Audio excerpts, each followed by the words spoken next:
Hey everybody, Derek here to bring another video for The Walking Dead, Season 7. And this video is going to be my review of the latest episode of The Walking Dead, which was called Go-Getters. If you are not caught up with The Walking Dead and you do not want to be spoiled in any way, then I suggest you exit the video now and come back later, because otherwise you will be spoiled. Okay, so overall, I thought this episode was pretty good. I really liked seeing the hilltop again, seeing what was going on with those members of that community, seeing Maggie and Sasha again, the acting, the interactions, seeing the saviors in a different way, not seeing them destroying things, not necessarily seeing them taunting people, but instead actually seeing a little bit more of the reasonable side, also just seeing how Simon was observing Gregory. I thought was very, very good. And I thought overall this was a very strong episode, and I'm really happy that they wrote it that way. So this episode mostly focused on the hilltop and had some scenes with Carl and Enid and a slight little scene with Rick, Aaron, and Michonne. Real quick, just to sum that part up, Rick and Aaron have gone out of the community of Alexandria. They're going out to search for supplies, is what they at least said they're doing. They may be doing something else. I might speculate on that in another episode, but they have left and they have gone out to do that. Carl and Enid were a focus of the episode. Carl notices outside that Enid is leaving Alexandria. She's heading out to go to the hilltop, as we find out. We find out that she wants to go to the hilltop, check on Maggie to see if everything is okay. And Carl doesn't want her to go. Carl's really upset that she wants to leave, tries to say, look, I'm not saving you anymore, Enid. You may as well stay. But Enid is determined, and she decides to leave. She ends up coming upon a walker on her journey. She was on a bicycle, and then all of a sudden, Carl comes out of the blue in this car and smashes into the walker, and it's like, wow, what a crash course in driving, right? I mean, Carl's probably never driven a car before, and here he is now. But he ends up walking along with Enid the rest of the way, and we really get to see Carl's thoughts on everything that's going on. And I really like the scenes that they shared together, because you kind of see a little bit of the progress that Enid has made, but not necessarily embracing maybe everything that Glenn had taught her in season 6. You remember that talk that Glenn and Enid have. She's kind of adopted this idea of, look, things are just the way that they are, but kind of does agree with this idea maybe of honoring the people that they love. And I think that rubbed off on her when Glenn talked about it. But we find out that Carl, his real purpose for wanting to kill Negan is for himself, not necessarily to avenge Abraham and Glenn. I think we see that Carl is taking on this approach of killing Negan just for the sake that Negan is a bad guy, he's doing terrible things, and Carl has his own personal reasons. Maybe it was because Negan was going to cut off his arm. Maybe it's because you see Negan forcing his way in on the people of Alexandria. You see that he doesn't really care about human life and people and the supplies. I think that Carl really has just formed this animosity towards Negan, and we see that that's exactly what he wants to do. That is his purpose. And Carl and Enid end up making their way to the gates of the hilltop after the events that happened, which I'll talk about in a minute. And Enid begs Carl not to go.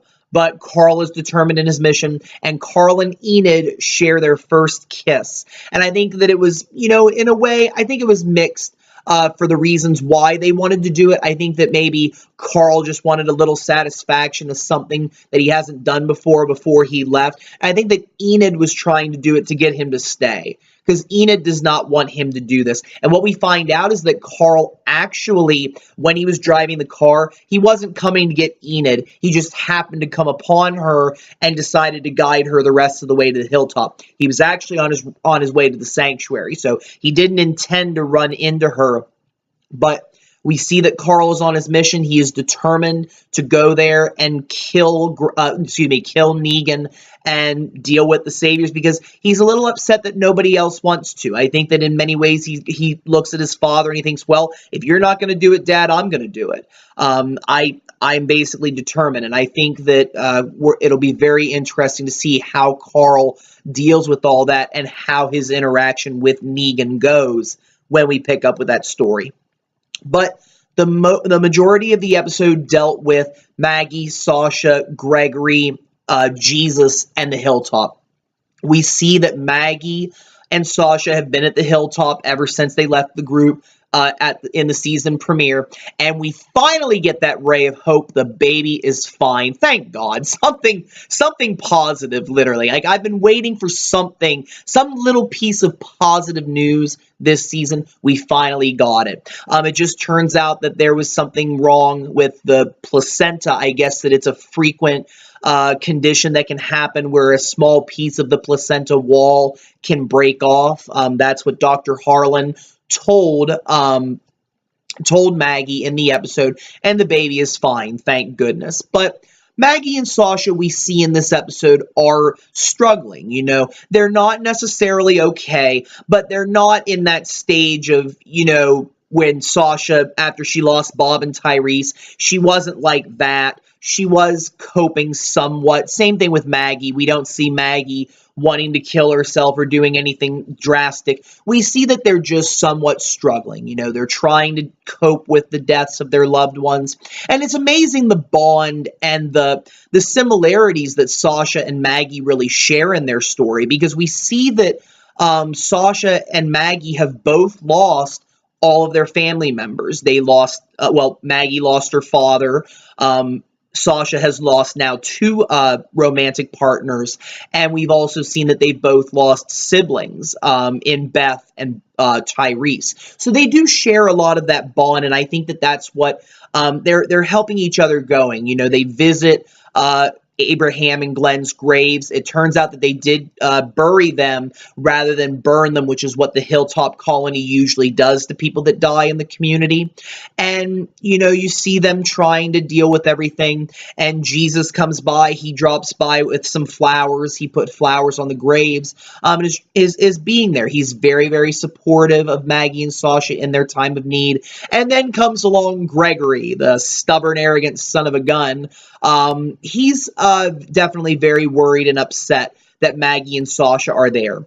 And what Gregory really worries about, which I can understand his concern, but of course, I mean, I think he's just heartless to do what he does.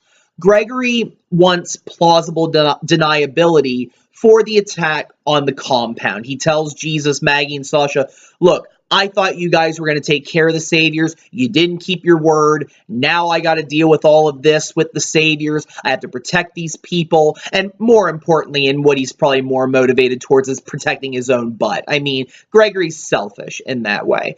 And he wants Maggie and Sasha to leave, despite the scare that Maggie had with her pregnancy, despite, you know, the relationship that they have. Gregory wants them to leave. And Maggie and Sasha think that's ridiculous. You know, they don't want to leave. They like it there. They like the safety. They want to be there to make sure that Maggie's baby is healthy. And Jesus, in the episode, he does, you know, pull for Maggie and Sasha to stay. He does tell Jesus, look, he tells Gregory, look, they have helped us. We are friends with them. Be nice. Let them stay. But Gregory doesn't want them to.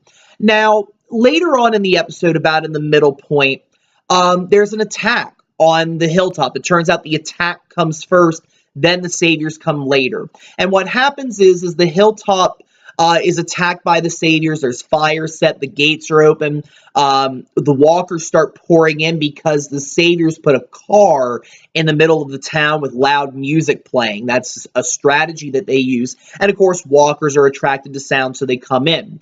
And I can't tell if they locked the doors to some of the trailers or if they're always locked, what the deal was. But Maggie and Sasha couldn't get out.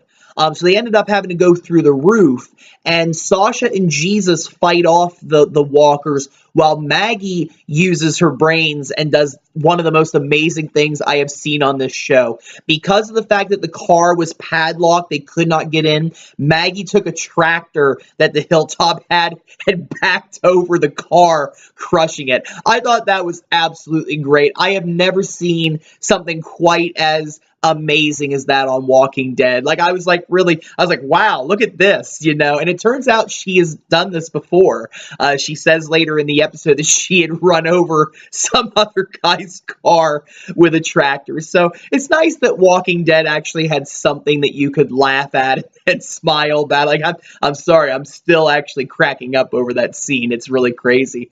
But it was really nice to see something like that happen in the episode. But despite the fact that Sasha and Maggie really saved the day, if they wouldn't have been there, God only knows what would have happened to the Hilltop. Now, according to Simon, he said that they would have come in, the Saviors would have come in and, of course, killed the walkers.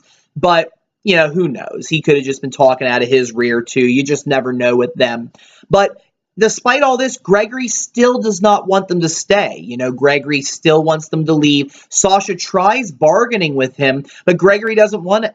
He doesn't want to hear it. And it's just a shame to see, Gregory is that much of a jerk that he won't compromise, that he won't deal with anybody. It just goes to show you the type of person that he really is. This episode really brings that out in him.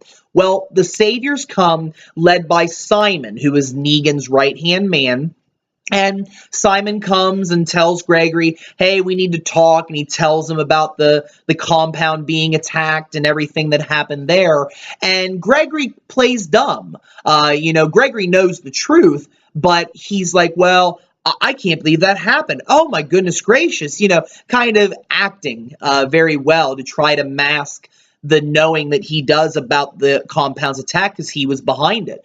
And I think that the Saviors knew that the Hilltop must have been behind it. There's no way that they could have not known. I think that Simon does know the truth, but I think that he likes to see Gregory, squirming in his seat and trying to figure out how to get out of this. I think that Simon just enjoys the laugh. He knows how weak Gregory is. He knows that he has control over the guy. He does know that. And you see that the Saviors are intelligent enough to realize when to use what tactics. I mean, obviously with a group like Rick's group, Alexandria, you can't leave any leeway. It's just not possible because of the individuals that are there and what Rick's group did. With the Kingdom, I think you see that the Saviors know that the Kingdom could attack them at any time, so that's why I think that they're a little bit more lenient in the way that they approach them too. And I think you see that Ezekiel also wants to protect his people. But with the Hilltop, you see that Gregory's weak. Gregory could not fight back if his life depended on it. So Simon doesn't really need to kill Gregory or hurt anybody else to prove his point.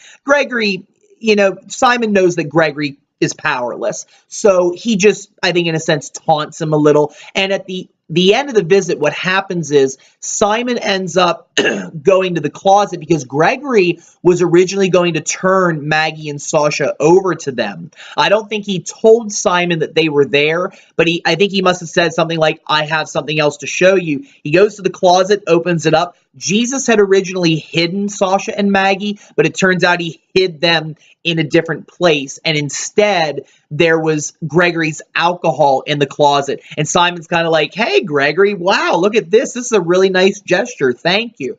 Takes the alcohol, takes Gregory's famous painting that he likes, and they take half of the supplies, and they make Gregory kneel at the end before Simon. So you see finally Gregory getting, everything handed to him that he deserves. And after the Saviors leave, Jesus ends up saying to Gregory, look, you need to let Maggie and Sasha stay. If you don't let them stay, I'm going to make the deal and everything else known publicly. Because that's the thing. Gregory kind of gets to hide in the mansion and he gets to hide what's going on and present himself as a better, more powerful person. And that's the thing. Simon didn't make Gregory kneel in public in front of everybody. So in a sense, Gregory still gets to keep this persona, but he does not get to call all the shots, and he doesn't get to send Maggie and Sasha away. Jesus finally has the power over him.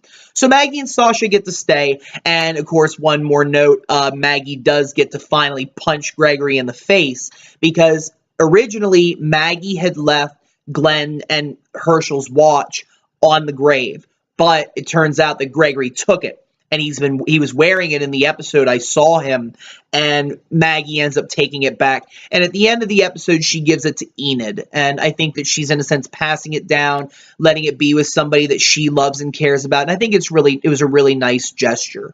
But you see at the end of the episode, what ends up happening is Sasha tells Jesus to go find out where the Saviors live. She says, if you want to help us, if you really truly want to do that, go do that. And she doesn't tell Maggie that Jesus is doing this. I wasn't sure exactly why, but she didn't tell. And what ends up happening is, of course, Enid ends up getting to the hilltop. She stays with Maggie and Sasha. And at the very end of the episode, Jesus jumps into the back of the truck, and he finds out that Carl is in the back of the Savior's truck. So Carl is hiding out.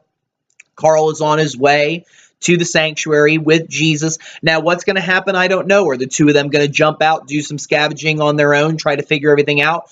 Or is Carl going to go rogue and maybe get caught, and Jesus is the one that has to hide and try to figure something out? Or will it be the other way? I'll be very interested to see. But I think that things are definitely heating up. I think that these last 3 episodes are going to be very, very good as we get towards a point where maybe people do start to fight back. The stability of all of this relationship between the Saviors and the communities is going to collapse, and we might finally see somebody rise up and fight against Negan and his people, and I can't wait to see it. So with that, I'm going to bring this video to a close. I want to thank all of you for watching. If you have any questions or comments, don't be afraid to leave them. Feel free to subscribe. I do have more videos coming. And if you have any suggestions for future videos that you would like to see, don't be afraid to suggest them. Have a very wonderful evening, and thank you all very much for watching.